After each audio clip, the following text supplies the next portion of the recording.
आकाशवाणी दिल्ली प्रस्तुत करता है विशेष फोन इन कार्यक्रम रेडियो डॉक्टर।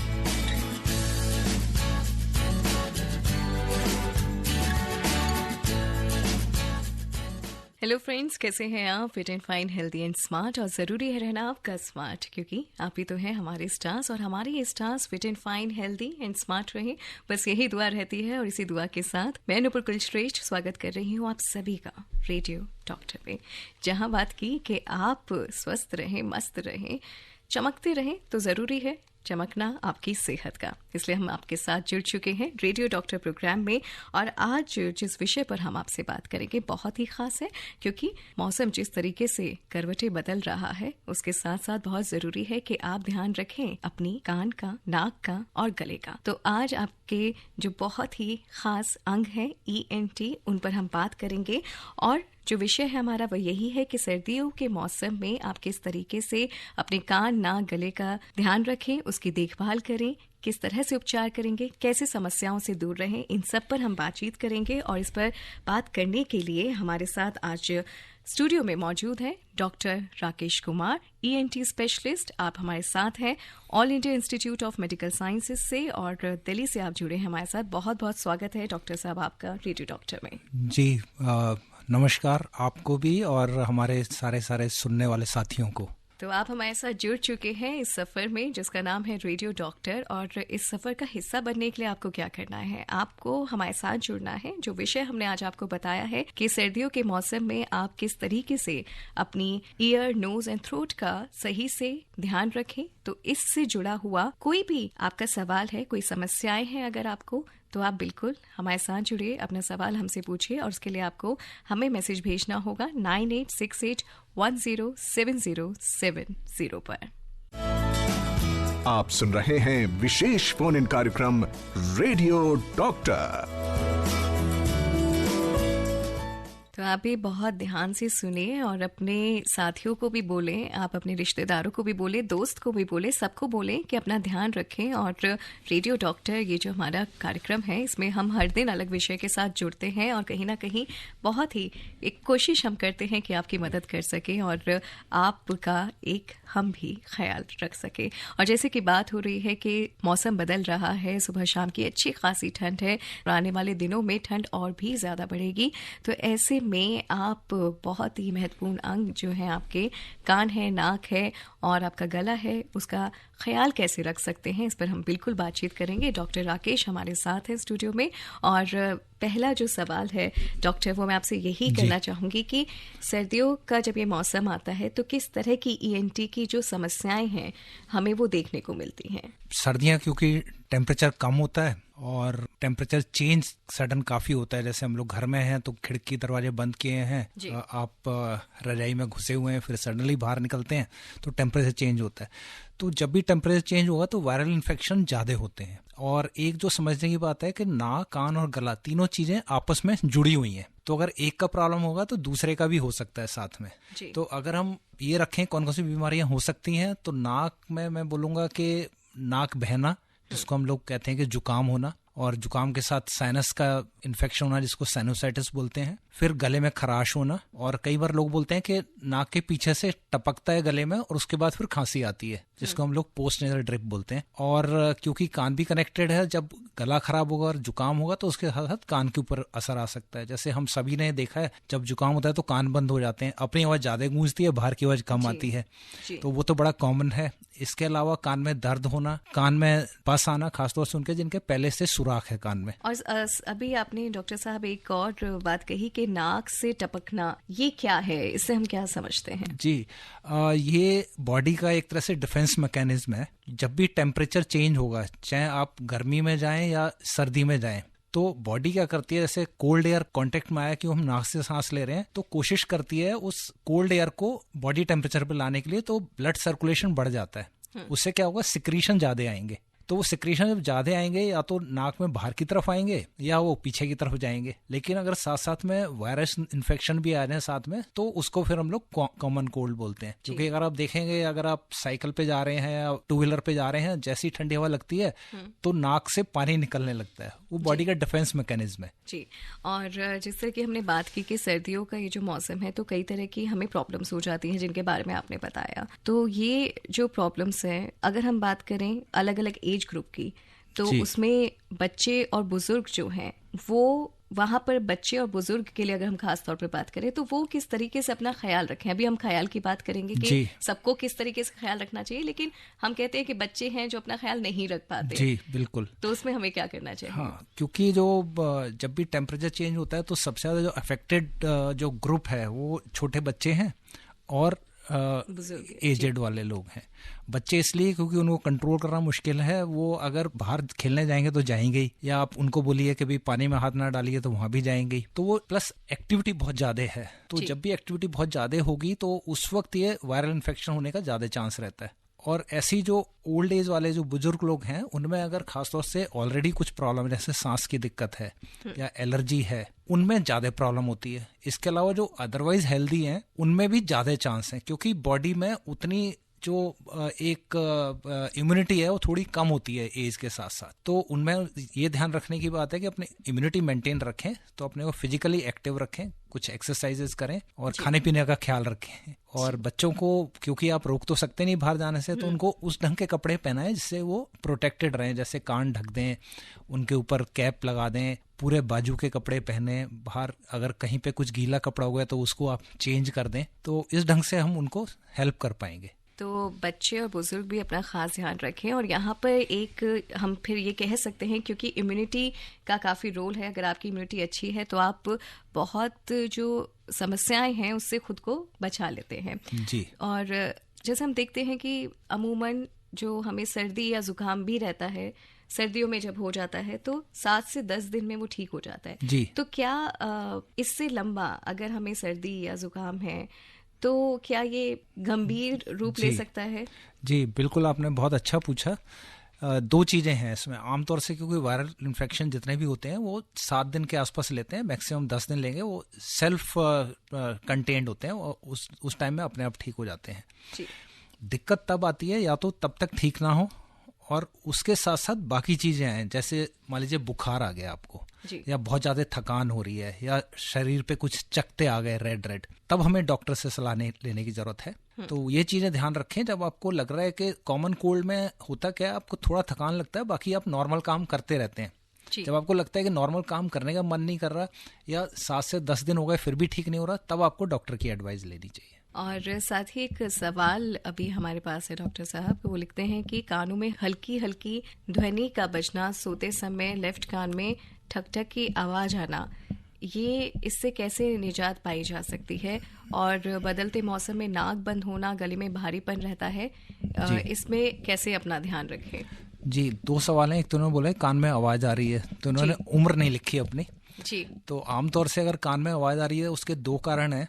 अगर यंग एज है तो कान में कई बार मैल इकट्ठा हो जाए, इसको वैक्स बोलते हैं, तब कान में आवाज आ सकती है। ओल्ड एज में जो हम लोग बोलते हैं 50 या 45 साल के बाद आवाज तब आती है जब कान की नसें वीक हो जाती हैं। तो अगर कान की नस वीक है तो उसके लिए आपको टेस्ट कराना पड़ेगा सुनाई का, उससे पता लग जाएगा। और जहां तक कि उससे कैसे निजात पाई जाए तो उसका हम लोग ये बोलते हैं कि एक तो उसकी तरफ बहुत ज्यादा ध्यान ना दें क्योंकि जितना आप ध्यान देंगे उतना आपको वो इरिटेट करेगी जी। है ना, और वो स्ट्रेस से ये आवाज बढ़ती है। तो स्ट्रेस फ्री रहें, जांच जरूर कर लें। अगर पता चल जाता है कोई खास कारण नहीं है, बजाय इसके कि थोड़ा सा नस में कमजोरी है, वो नॉर्मल है, एज के साथ साथ वो नस कमजोर होती है, तो कोई खास घबराने की बात नहीं है। और दूसरा उन्होंने बोला है कि दूसरा सवाल कि नाक बंद रहता है और गला भी ऐसे भारीपन है।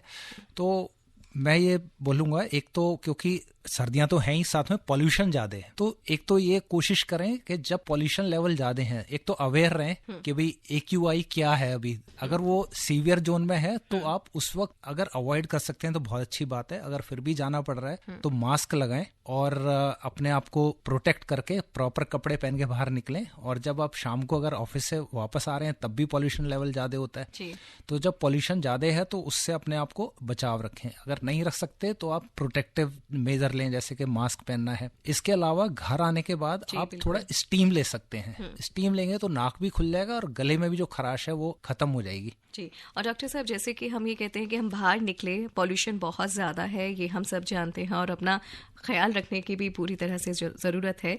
तो लेकिन जब हम कहते हैं बाहर हैं, लेकिन घर में भी, घर के अंदर भी पॉल्यूशन है, तो घर आए और हमने स्टीम ली, तो क्या ये जो घर के अंदर पॉल्यूशन है उससे हमें बचाता है, या इसके अलावा भी हमें और भी कुछ करने की ज़रूरत है? नहीं, स्टीम के 2 फायदे हैं। एक तो है कि सूदिंग है ना, जब आप स्टीम लेंगे तो नाक में थोड़ा आपको लगेगा कि हाँ थोड़ा अच्छा हो रहा है, खुला महसूस हो रहा है। दूसरा क्या होता है कि जब आप मॉइस्चर जाएगा नोज में तो जो आपके पॉल्यूटेंट हैं जो नाक के अंदर जमे हुए हैं वो आराम से बाहर आ जाएंगे।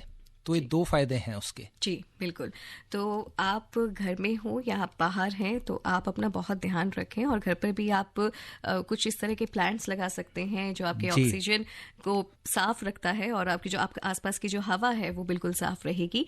ये सब आप कर सकते हैं। और सर्दियों के मौसम में स्टीम लेना तो एक बहुत ही बेहतर उपचार है, और साथ ही इसके अलावा आप अपने फेस के लिए भी स्टीम ले सकते हैं और अपने चेहरे को भी, उसकी भी आप रौनक बिल्कुल बढ़ा सकते हैं। यहाँ पे हमने एक और बात की थी डॉक्टर साहब कि जो हमारा मैल है वो जम जाता है उसकी सफाई करने के लिए, लेकिन कई बार घर पे ही लोग क्या करते हैं कि वो तेल डाल लेते हैं और फिर उस तरीके से एक महल निकालते हैं। तो क्या ये मैल निकालने की जो इस तरह की प्रक्रिया है उसको आप क्या कहेंगे, कितना सही है और कितना गलत? जी, मैं बोलूँगा कि तेल तो ना डालें, क्योंकि जो भगवान ने जो एक ह्यूमन जो बनाए हैं वो एक तरह से परफेक्ट मशीन की तरह काम करते हैं। उसमें बाहर का इंटरवेंशन मिनिमम चाहिए। तो आपको कान से वैक्स निकालने की जरूरत नहीं है। वो ऑटोमेटिकली ऐसे होता है जब हम कुछ चबा रहे हैं या हम कुछ खा रहे हैं, उबासियां ले रहे हैं, तो उसमें मूवमेंट से वो अपने आप धीरे धीरे बाहर आती रहती है। और जब आप नहाने जाते हैं तो जब आप कान साफ करते हैं कपड़े से तो आप देखेंगे उस पर हल्का सा ब्राउनिश आता है, वो वैक्स का थोड़ा सा पार्ट है, तो ऑटोमेटिकली निकलता रहता है। वो ज्यादातर केस में ऐसे होता है। कुछ केसेस हैं जिनमें अपने आप बाहर नहीं आता, फिर वो अंदर इकट्ठा होता है। तो उसके लिए डॉक्टर के पास जाएं, वो 6 महीने से 1 साल में एक बार जाएं, वो कान को साफ कर देंगे। इसके अलावा अपने आप उसको साफ करने की कोशिश ना करें, क्योंकि हमने ये देखा है जो लोग साफ करने की कोशिश करते हैं, स्पेशली जो बड डालते हैं या कोई तिल्ली डालते हैं या हेयर पिन डालते हैं, उससे वैक्स बाहर आने के बजाय अंदर जा सकता है। एक तो वो है मुश्किल। दूसरा ये है कि अगर आपका अंदर ज्यादा चला गया, कई बार होता है कि खासतौर से महिलाएं अगर कान को स्क्रैच कर रही हैं और सडनली बच्चे ने हाथ मार दिया तो एकदम अंदर चला गया और कान का पर्दा फट गया, तो उससे नुकसान ज्यादा हो सकता है। तो इस नुकसान से आपको खुद को बचाना है, अपना ख्याल रखना है। और आप भी हमसे इस विषय से संबंधित कोई भी सवाल है करना चाहते हैं, पूछ सकते हैं, आप हमें मैसेज कर सकते हैं 9868107070, ये हमारा नंबर है। और हम बात कर रहे हैं कि सर्दियों के इस मौसम में आप अपने कान का, नाक का, गले का किस तरह के ध्यान रखें, ख्याल रखें। जुड़ रहिए हमारे साथ, आकाशवाणी रेनबो पर है हम आपके साथ। आप सुन रहे हैं विशेष फोन इन कार्यक्रम रेडियो डॉक्टर। रेडियो डॉक्टर सुन रहे हैं आप आकाशवाणी रेनबो पर। मैं हूं आपके साथ नुपुर श्रेष्ठ, और साथ ही साथ हमारे साथ हैं आज डॉक्टर राकेश कुमार जी, और आप हमारे साथ हैं एम्स से और ENT स्पेशलिस्ट हैं आप। और हम बात कर रहे हैं कि किस तरीके से आप ये जो मौसम है अभी, और आप अपनी ईयर का, नोज का और थ्रोट का किस तरीके से ध्यान रखें, इस पर हम बात कर रहे हैं। और साथ ही साथ डॉक्टर साहब हम कहते हैं कि हम ये तो जानते हैं कि किस तरह की क्या क्या समस्याएं हो सकती हैं, उस पर हमने बात की कि गले की समस्या हो सकती है, खराश हो सकती है, टॉन्सिल्स हो सकते हैं, साइनस की प्रॉब्लम हो सकती है, कोल्ड कई बार बहुत ज़्यादा हो जाता है, एलर्जी भी लोगों को हो जाती है। तो ये जितनी भी समस्याएं हैं, ये जो फ्लू हो जाता है, ये गंभीर रूप ना ले, इसके लिए हम क्या कर सकते हैं? जी, जैसा आपने बात की फ्लू की, जी, फ्लू जब स्टार्ट हुआ तो जैसे कॉमन कोल्ड होता है वैसे ही आएगा, लेकिन 1-2 दिन के अंदर जी उसके साथ साथ बॉडी एक स्टार्ट हो जाएगा और ये अफेक्ट पूरी बॉडी को करता है।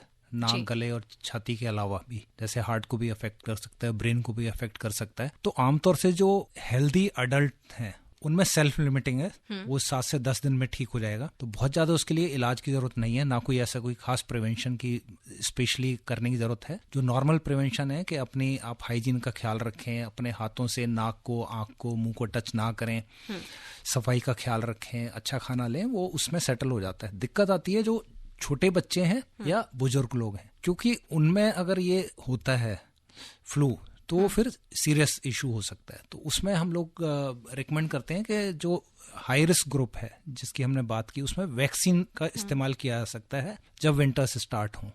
तो उसका असर करीब 6 महीने तक रहता है, तो वो इस्तेमाल किया जा सकता है। और एक सवाल भी हमारे पास है यहाँ पे, और वो लिखते हैं कि उनकी जो एज है वो है 83, और उनका सवाल ये कि सुबह जब उठते हैं तो काफी बलगम निकलती है और कई बार गले में अटकती है, जिससे बार बार खांसना पड़ता है, और बलगम कम बने और गले में ना अटके, इसके लिए वो क्या कर सकते हैं? तो पहली बात तो ये है कि कुछ चीजें जो अपने आप की जा सकती हैं इनके द्वारा, क्योंकि ये 83 हैं, तो इस एज पे थोड़ा सा हमारा जो फेफड़े हैं कमजोर होते हैं, तो उसमें फेफड़े मजबूत करने के लिए प्राणायाम या डीप ब्रीदिंग एक्सरसाइजेज होती हैं, वो करें, जिससे कि छाती में इतनी ताकत हो कि कफ करके निकाल पाएं। पहली बात। दूसरी बात, अपने आप को फिजिकली एक्टिव रखें। तीसरा क्या है कि विंटर्स जैसे आते हैं तो हम पानी पीना कम कर देते हैं। तो जब पानी कम पिएंगे तो जितने भी सिक्रीशन है बॉडी के वो थिक हो जाते हैं। थिक सिक्रीशन निकालना ज्यादा मुश्किल काम है, तो पानी अच्छे से पिए जैसे सिक्रीशन थिक ना हो और थिन रहे, और जिससे कि कफ बाहर निकल आए पतला होके। इसके अलावा जैसे हमने भाप लेने की बात की, तो दिन में अगर 2-3 बार भाप लेंगे तो वो फिर से वो अच्छे से बाहर निकल जाएगी बलगम, जिससे इनको राहत मिलेगी। इसके अलावा मैं चाहूंगा कि 83 है तो एक बार वो चेस्ट फिजिशियन को मिलने, या जो फिजिशियन होते हैं उनको मिलने, वो छाती की जांच करके बता पाएंगे अंदर कोई स्पाज्म तो नहीं हो रहा, कि जकड़न तो नहीं है, जिसको हम लोग जो साइंटिफिक लैंग्वेज में ब्रोंकल अस्थमा बोलते हैं। अगर वो है तो उसके लिए कुछ दवाई दे देंगे तो इनको जरूर राहत मिलेगी। सपना का एक मैसेज है हमारे पास, और वो लिखती है कि सर्दियों में कान में बहुत दर्द हो जाता है, और थोड़ा सा एज तो नहीं लिखी है लेकिन ऊंचा मतलब सुनती हैं तो और ज्यादा उसकी समस्या हो जाती है। जी, जो ब्लॉकेज होने की बात है और ऊंचा सुनने की बात है, तो एक तो ये है कि अपना कान दिखा लें। कई बार कान के अंदर वैक्स होता है तो वो हटा देंगे तो फिर सुनने लगेंगे नॉर्मल। पहली बात। दूसरी बात, अगर आपको जुकाम है तो वैसे ही कान बंद हो जाता है तो आपको थोड़ा सा ऊंचा सुनाई देता है। तीसरी बात, जैसे मैंने एज की बात की 45-50 के बाद, क्योंकि नर्व वीक होती हैं तब भी आपको थोड़ा सा ऊंचा सुनाई देगा। तो उसके लिए जांच होती है, वो करीब 10 मिनट की जांच है, ईयरफोन लगा के वो जांच करते हैं कितना सुन रहे हैं, तो उससे हमें पता लग जाएगा कि वो किस वजह से है। तो ये जो ऊंचा सुनने की जो ये समस्याएं हैं, ये मतलब एक एज के बाद क्या हमें इसका टेस्ट जो है सबको कर लेना चाहिए जब एक एज हो जाती है उसके बाद, जैसे आपने 45 के बाद कहा? जी, ऐसा कुछ बहुत ज्यादा रूटीन का जरूरत नहीं है, लेकिन जब आपको ये लगे कि आपको जाना पड़ रहा है वॉल्यूम बढ़ाने के लिए रेडियो का या टीवी का, वो टाइम है आपको चेकअप कराना है। दूसरा, जब आप किसी से बात कर रहे हैं और आपको बात को रिपीट करवाना पड़ रहा है कि सॉरी दोबारा से बोलिए, मैं समझ नहीं पाया, सुन नहीं पाया, उसका मतलब है कि आप कम सुन रहे हैं, तब आपको जांच कराना है। तीसरा ग्रुप है जिनको और प्रॉब्लम है, जैसे हार्ट का प्रॉब्लम है, शुगर का प्रॉब्लम है, उनमें ये नस जो है थोड़ा जल्दी वीक होगा सुनाई का, तो उनको जांच कराना चाहिए। या कोई दवाइयां ले रहे हैं, जैसे कोई कैंसर की दवाइयां हैं, या पेन किलर ले रहे हैं लॉन्ग टर्म, या कुछ दवाइयां हैं जैसे हमारी टीबी की दवाइयां हैं, वो कान पे असर डालते हैं, तो उनको चेक कराने की जरूरत है। जी, तो इस तरीके से आप अपना ध्यान रख सकते हैं। कुछ कुछ आप स्टीम ले सकते हैं, पानी का इंटेक आप बढ़ा सकते हैं ताकि आप स्वस्थ रहें। और भी हम डॉक्टर साहब से पूछेंगे कि क्या किया जा सकता है। और अगर आपको लगता है कि आपको भी अपना कोई सवाल है, आपको नाक से, गले से या कान से संबंधित कोई भी समस्याएं है और उसका आप इलाज चाहते हैं, तो राय लेना चाहते हैं, तो बिल्कुल हमारे साथ जुड़े। रेडियो डॉक्टर सुन रहे हैं आप, और मैसेज करने का जो तरीका है जिसके माध्यम से आप हमारे साथ जुड़ सकते हैं वो मैं आपको बिल्कुल बता देती हूँ। आपको टाइप करना है 9868107070। ये जो नंबर है हमारा व्हाट्सएप नंबर है, आप इस पर अपना सवाल जो है वो भेज सकते हैं और जवाब बिल्कुल आपको देंगे। डॉक्टर राकेश कुमार जी हमारे साथ हैं एम्स से, तो आप बने रहिए हमारे साथ आकाशवाणी रेनबो पर, जो जुड़ता है आपसे दिल से दिल तक। आप सुन रहे हैं विशेष फोन इन कार्यक्रम रेडियो डॉक्टर। जी हाँ, आप सुन रहे हैं रेडियो डॉक्टर। मैं हूँ आपके साथ नुपुर कुलश्रेष्ठ और हमारे साथ है doctor Rakesh Kumar ji, ENT specialist हैं आप और हमारे साथ जुड़े हैं एम्स दिल्ली से। और हमने डॉक्टर साहब ये तो बात की कि कई तरह की दिक्कतें आ रही हैं जो कि आप जुड़ी हैं आपके ईयर से, नोज से, थ्रोट से। हमने पॉल्यूशन भी समझा कि पॉल्यूशन की वजह से भी हम सब ने वो जो बहुत हाई लेवल था तब हमें किस तरह की समस्या हो रही थी, अभी भी अगर आपकी इम्यूनिटी अच्छी नहीं है तो भी आपको बिल्कुल प्रोटेक्ट करके रखना है। लेकिन इसके अलावा और क्या वजह आप समझते हैं हो सकती हैं जो हमारी नाक, कान और गले की सेहत को खराब करती हैं? जी, अगर हम घर के अंदर की बात करें तो 2 चीज़ें बड़ी ध्यान रखने वाली हैं कि पहला तो स्मोकिंग। क्लोज रूम में स्मोकिंग बिल्कुल ना करें। स्मोकिंग नहीं करनी चाहिए, ये तो है, सबको पता ही है, लेकिन क्लोज उसमें ना करें क्योंकि जो पैसिव स्मोक है वो ज़्यादा खतरनाक है बल्कि एक्टिव स्मोकिंग, क्योंकि बच्चे जो हैं वो ज़्यादा बार सांस लेते हैं, उसी जो एयर है जिसमें सिगरेट बीड़ी का धुआं घुला वो ज़्यादा बार ले रहे हैं, उसके डैमेज परमानेंटली डैमेज हो सकते हैं, लंग्स जो हैं उनके, बच्चों के। ये सेम चीज़ जो घर में बुजुर्ग हैं उनके ऊपर भी लागू होती है। इसके अलावा दूसरा जो ऑल्दो आजकल हमारा बड़ा कम हो गया है कि जो घर पे कुकिंग हो रही है, अगर वो चूल्हे पे कुकिंग कर रहे हैं तो उसका जो धुआं उठता है वो भी उतना ही नुकसानदेह है जितना कि स्मोकिंग है। तो अच्छा ये होगा कि आप जो साफ ईंधन का इस्तेमाल करें। अगर वो बाई चांस नहीं कर पा रहे हैं तो कम से कम कुकिंग बंद कमरे में ना करें। अगर बाहर कर सकते हैं तो बहुत अच्छा है, अगर अंदर ही करना है तो कम से कम कुकिंग के टाइम पे विंडोज खोल दें। तो एक तो ये बहुत जरूरी है, 2 चीजें। और तीसरा, जो हमारी माताएं या बहनें हैं जो घर पे कुकिंग कर रही हैं जी, या घर का पूरा ख्याल रख रही हैं, बच्चों का, हस्बैंड का, उनको अपना ख्याल रखना बहुत ज़रूरी है। वो अपने आप को प्रोटेक्ट रखें, खाने पीने का ख्याल रखें। ये ना हो कि भाई बाकी सबको खिलाने के बाद आप अपना आप खा रहे हैं। और जितना हो सके आप पानी पीते रहें, एक पौष्टिक आहार का इस्तेमाल करें, घर पे जो फैमिली मेंबर को भी खिलाएं और खुद भी आप पौष्टिक आहार का सेवन करें और अपने आप को वार्म रखें। चाहे उसमें आप गर्म पानी पी सकते हैं, गर्म जो पेय पदार्थ हैं जैसे कि गर्म दूध है, गर्म चाय है, इससे आपको राहत रहेगी। और जो हमारे वायरल जो इन्फेक्शन है जो ठंड में ज़्यादा होते हैं उस पर थोड़ा सा जरूर कमी आएगी। तो बिल्कुल, तो महिलाएं थोड़ी सजग हुई हैं, अपना ख्याल रख रही हैं। लेकिन हाँ, वो जो बात होती है कि लास्ट में खाऊंगी और जो बचा कुछ है वो उस पे आप ना जाएं, अपना पूरा ध्यान रखें, तभी अपनी फैमिली का ध्यान रख पाते हैं आप। और ये भी हमने देखा है कि, और ये सवाल है कि गले में खराश काफ़ी रहती है, मतलब ऐसा लगता है कि कुछ अटक रहा है बार बार। तो ये गले की खराश को डॉक्टर साहब, जैसे मौसम बदलता है, सर्दियों का मौसम, तो गले की खराश की जो समस्या है वो अमूमन ज़्यादातर लोगों को हो ही जाती है। इसके बारे में आप बताइए कि किस तरीके से हम इसका अपना ख्याल रखें गले का। जी, एक तो यह है कि जब जुकाम होगा तो गले में ऐसे खुजली होती है और हमारा जो मुंह का तालू है उसमें खुजली होती है, नाक में भी होगी। तो आमतौर से 2-4 घंटे रहती है, उसके बाद फिर वो डिस्चार्ज स्टार्ट हो जाता है, तो सेटल हो जाती है। दूसरा है कि लंबे टाइम तक रह रही है, कोई बोलता है जी 2 हफ्ते हो गए, 4 हफ्ते हो गए, 2 महीने हो गए। तो एक तो कॉमन कारण जो है उसके ये है कि किसी चीज की वजह से सूजन है। तो पहला जो हो सकता है वो नाक का एलर्जी हो सकता है, नाक के पीछे से पानी टपकना गले में, इसको पोस्टनल ड्रिप बोलते हैं, उससे गले में सूजन है, इस वजह से फंसा हुआ लग रहा है, पहला। दूसरा होता है कि अगर गैस बन रही है जिसको हम बोलते हैं कि भाई एसिड ऊपर आ रहा है, तो उसकी वजह से सूजन हो सकती है। तीसरा, अगर आपका कोई भी खराश अगर 2 या 3 हफ्ते से ज्यादा चल रहा है तो हम कहते हैं एक बार चेकअप जरूर करा लें, क्योंकि हो सकता है अंदर कोई सीरियस बात हो, इंक्लूडिंग अल्सर, जिसको कि कैंसर हो सकता है। तो उसका जरूर जांच करा लें, जिससे कि जो एक सीरियस प्रॉब्लम है वो हमारी रूल आउट हो जाए और जिससे हम कंफर्टेबली बाकी इलाज करा लें। तो ऐसे ना बैठे रहें कि जी सिंपल जुकाम है या एसिडिटी है या मुझे एलर्जी है इसलिए खराश है।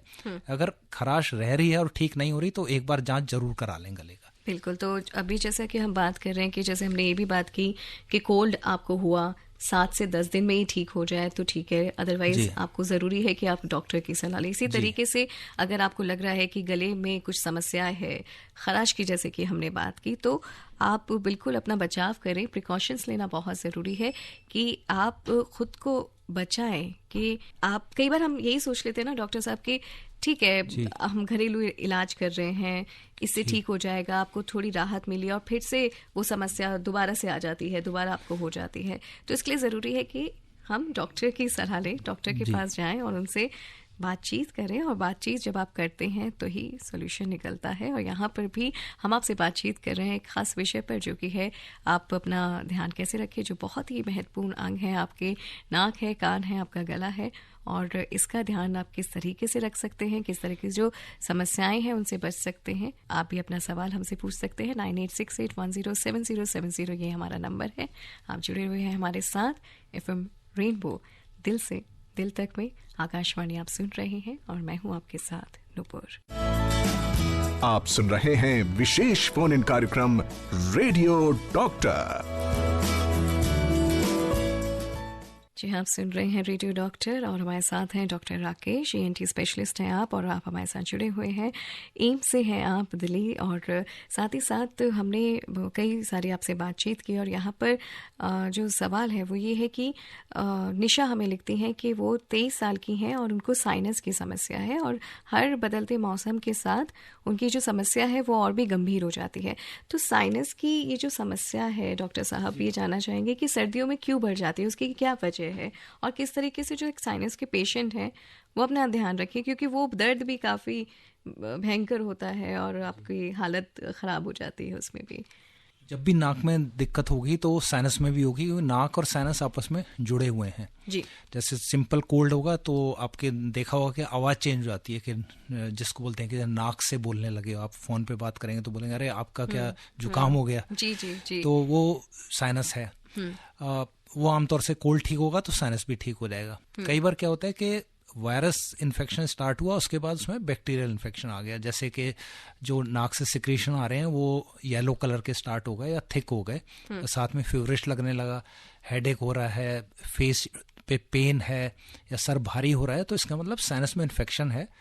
तो आप उसमें स्टीम लेंगे और अगर डॉक्टर के पास जाएंगे तो आपको एक एंटीबायोटिक कोर्स देंगे, वो 10 से 15 दिन का, तो वो साइनस का इन्फेक्शन सेटल हो जाएगा और आप ठीक हो जाएंगे। इसके अलावा जो साइनस का इशू है वो है कि जिनको एलर्जी है, उसमें जब कोल्ड में होगा तो वो दिक्कत बढ़ेगी। तो पहले आपको एलर्जी कंट्रोल करना है और उसके बाद साइनस का ख्याल रखना है। इसके अलावा एक और ग्रुप है जिसमें साइनस ज़्यादा हो सकता है, जैसे नाक की हड्डी टेढ़ी होना या नाक में पॉलिप होना। तो उसके लिए आप मौसम बदलने से पहले ही अगर आप डॉक्टर के पास जाएंगे तो ज़रूर आपका वो ट्रीटमेंट बताएंगे कि उसके लिए क्या किया जा सकता है, इससे कि साइनस में जो सिक्रीशन है वो बाहर आते रहें। एक जैसे हमने बात की कि जैसे ही विंटर्स आते हैं तो हम लोग कोशिश करते हैं कि अपने आप को गर्म रखने के लिए आपने हीटर चला लिया जी। तो अगर क्लोज कमरे में आप हीटर चला रहे हैं तो हीटर जो रूम का मॉइस्चर को ख़त्म कर देता है और वो ड्राई एयर हो जाएगी। जब हम ड्राई एयर इनहेल करते हैं तो हमारी जो नोज की लाइनिंग है, साइनस की लाइनिंग है, वो भी ड्राई हो जाती है, फिर वो अच्छे से अपने आप को क्लीन नहीं कर पाते, जिससे कि जो अंदर सिक्रीशन है अंदर ही पड़े रहते हैं। तो वो ना करें, खासतौर से जो छोटे बच्चे हैं घर में, बुजुर्ग हैं, उनके ऊपर ज़्यादा असर पड़ता है। तो अगर आपको हीटर चलाना है तो बहुत ज़्यादा गर्म ना करें, और अगर ज़्यादा गर्म हो रहा है तो उसमें ह्यूमिडिफाई करने के लिए मार्केट में चीज़ें मिलती हैं, वो इस्तेमाल करें। नहीं तो घर में बड़ा अच्छा तरीका है, किसी प्लेट में या थाली में पानी भर के रख दें हीटर के पास, और हीटर का डायरेक्शन ये हो कि पानी को हिट करे उसके बाद रूम में आए, तो उससे थोड़ा मॉइस्चर मेंटेन रहेगा। और ये जो साइनस का प्रॉब्लम है, नोज का प्रॉब्लम है, वो अर्ली मॉर्निंग में आपको ठीक लगेगा, इससे ड्राइनेस नहीं रहेगा। डॉक्टर साहब, ये तो हमने बात की साइनस की जो समस्या है, और हीटर से भी मतलब आपकी जो सेहत है, अगर आप बहुत ज़्यादा इस्तेमाल करते हैं तो वो आपको नुकसान पहुंचा सकता है। तो वो भी ज़रूरी है कि आप उसका भी एक लिमिट हो कि हाँ, अगर टेम्परेचर सही लग रहा है तो अब आप उसको बंद कर दें जी। इसके अलावा हमने देखा है कि जब मौसम बदलता है, सर्दियों की जब हम बात करते हैं तो लोगों में ये भी समस्या आने रहती है कि चक्कर आ रहा है, सर घूम रहा है। तो क्या ये भी हमारे गले, नाक या इससे जुड़ा हुआ है, कान से? जी, कान के दो काम होते हैं, एक तो सुनना और दूसरा बॉडी का बैलेंस मेंटेन रखना। तो नॉर्मली अगर आप बाहर जा रहे हैं और ठंडी हवा कान में लगी तो कई बार लगता है कि हल्का सा चक्कर आया, इम्बैलेंस हुआ जी। ये समस्या उनमें ज्यादा होती है जिनको या तो कान के ऑपरेशन हो चुके हैं या कान के पर्दे में सुराख है, क्योंकि ठंडी हवा जैसी लगेगी वो बॉडी को लगता है कि जी बैलेंस खराब हुआ, फिर आपको चक्कर आने लगते हैं जी। तो ये है एक तो कारण। और दूसरा क्या होता है, जब कोल्ड होता है तो उसमें वैसे भी हम लोग देखते हैं कि विंटर के मंथ में थोड़े से चक्कर जिनको आते हैं वो मरीज बढ़ जाते हैं, तो उसके लिए डॉक्टर को दिखा लें। और सबसे जिसको चक्कर आ रहे हैं, ड्राइविंग बिल्कुल ना करें, क्योंकि अगर आपने ड्राइविंग कर रहे हैं और चक्कर आ रहे हैं तो हो सकता है कि एक्सीडेंट हो। तो ये आप रखें और जब बाहर निकलें तो कान को कवर कर लें, जिससे कि ठंडी हवा कान के अंदर हिट ना करे डायरेक्टली जी। तो ये 1-2 चीज़ें की जा सकती हैं। अगर इससे भी नहीं सेटल होता है तो फिर आपको डॉक्टर के पास जाना चाहिए। तो बिल्कुल हम कहते हैं कि आप एहतियात बरतें, पूरा सा अपना ख्याल रखें और कुछ भी जो घरेलू उपचार है वो भी करें, लेकिन उसके बाद जब भी आपको लगता है कि आप अब अच्छा महसूस नहीं कर रहे हैं, चीज़ें ठीक नहीं हो रही हैं, तो फिर ज़रूरी है कि आप डॉक्टर की सलाह लें। आप जुड़े रहिए हमारे साथ आकाशवाणी रेनबो। मैं हूँ आपके साथ नुपुर श्रेष्ठ और लौट कर आते हैं इसी विषय पर बातचीत को और भी बढ़ाएंगे। अभी रुक रहे हैं ब्रेक के लिए। आप सुन रहे हैं विशेष फोन इन कार्यक्रम रेडियो डॉक्टर। रेडियो डॉक्टर सुन रहे हैं आप और बात कर रहे हैं हम कि किस तरह से आप अपने ENT जो आपके हैं उनका आप किस तरह से ख्याल रखें। और एक सवाल है डॉक्टर साहब कि कान और दिमाग का क्या रिलेशन होता है। जैसे अगर कान से सुनने में दिक्कत हो रही है तो दिमाग जो है वो बात नहीं समझता, तो इसके लिए कौन सा टेस्ट कराना चाहिए? एज इन्होंने बताई है 62। जी, बहुत इम्पोर्टेंट सवाल है। तो मैं इसको 2 भागों में बोलूँगा। एक तो जो बच्चे हैं, बहुत छोटे न्यू बॉर्न है, 1 साल 2 साल, अगर उनको सुनने में दिक्कत है तो वेट बिल्कुल ना करें, उनकी सुनाई की जांच करें और वो सुनाई की जांच के बाद जो इलाज होगा वो डॉक्टर बताएंगे वो आप करें। क्योंकि अगर सुनेगा नहीं बच्चा तो समझेगा नहीं और बोलेगा नहीं। एक तो ये हो गया। और जो बुजुर्ग लोग हैं, जैसे इन्होंने बताया 62 हैं और उसमें उनको दिक्कत हो रही है, तो जरूर ये देखा गया है जो लोग ठीक से सुनते नहीं है, देखते नहीं है, उनका ब्रेन जो है वो उतना एक्टिव नहीं रहता, जिसको बोलते हैं ना ओल्ड एज में भूलने की बीमारी हो गई या लोग बाहर गए तो फिर नहीं हो पाए। तो अगर ब्रेन को एक्टिव रखना है तो हमारी इंद्रियां एक्टिव रहनी चाहिए, खासतौर से आंखें, कान और हमारा जो टच सेंसेशन है। तो उसका इलाज है, बड़ा सिंपल सा है, हियरिंग एड वगैरह लग सकता है, हियरिंग टेस्ट करा लें। और एक और सवाल है कि होम मेकर है नोएडा से, अलोका है और 52 ईयर्स की हैं। कहती हैं कि थ्रोट और नोज एलर्जी रहती है, गले में खराश रहती है, नोज कभी बंद हो जाती है, कभी रनिंग होने लग जाती है, व्हीजिंग साउंड आती है, ड्राई कफ रहता है, मतलब और ब्रोंकाइटिस का पूरा ट्रीटमेंट करवाया है। जब तक दवाइयाँ लेती हैं तब तक ठीक रहता है, लेकिन फिर एलर्जी शुरू हो जाती है। तो इसके लिए क्या कर सकते हैं? जी, हमने इस बारे में बात की है, लेकिन मैं इनको कहना चाहूँगा जब आपको एलर्जी अगर सीजनल है तो आप सीजन स्टार्ट होने से पहले ही ट्रीटमेंट स्टार्ट कर लें तो इतना दिक्कत नहीं आएगा। और अगर सीजनल नहीं है तो जब ज़्यादा दिक्कत है तो दवाई लें, क्योंकि एलर्जी में होता है कि दवाई से हम कंट्रोल कर सकते हैं, उसको क्योर नहीं किया जा सकता। साथ ही डॉक्टर साहब हमने काफ़ी मतलब बातचीत की कि कौन कौन सी जो प्रॉब्लम्स हैं वो हो जाती हैं सर्दी के मौसम में और क्या क्या परेशानी आपको होती है। लेकिन जैसे कि हम हमेशा कहते हैं कि बचाव ज़रूरी है ट्रीटमेंट से ज़्यादा, तो प्रिकॉशंस क्या ले सकते हैं कि आप अपने आप को बचाए रखें, आपको इससे जुड़ी हुई समस्याओं का सामना ना करना पड़े, तो उसके लिए क्या आप सजेस्ट करेंगे? जी, मैं सबसे पहले बोलना चाहूँगा, एक तो आपको खुद क्या कर सकते हैं कि पर्सनल हाइजीन कि जितना हो सके आप जब भी हो हाथ को बार बार धोएं और अपने हाथों से अपने फेस, आईज और नोज को टच ना करें, क्योंकि बाकी वायरल इन्फेक्शन आप तक पहुंच सकते हैं। अगर आपको खांसी जुकाम है तो आप रुमाल रखें, उसमें ही खांसें छींकें, जिससे कि घर में बाकी लोगों को दिक्कत ना हो, ऑफिस में दिक्कत ना हो। तीसरा है कि खाने पीने का ख्याल रखें, बैलेंस डाइट लें, इसमें प्रोटीन भी रहे, कार्बोहाइड्रेट रहे और विटामिन रहें जी। और अपने आप को एक्टिव रखें, अपने आप को गर्म कपड़े पहने जिससे कि बॉडी आपकी एक्सपोज ना हो जी।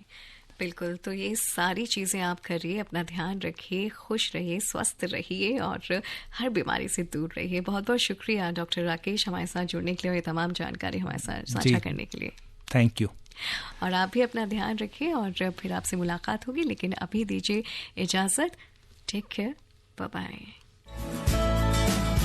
अभी आप आकाशवाणी दिल्ली से विशेष फोन इन कार्यक्रम रेडियो डॉक्टर सुन रहे थे। कार्यक्रम की प्रस्तुतकर्ता थी शालिनी मित्तल।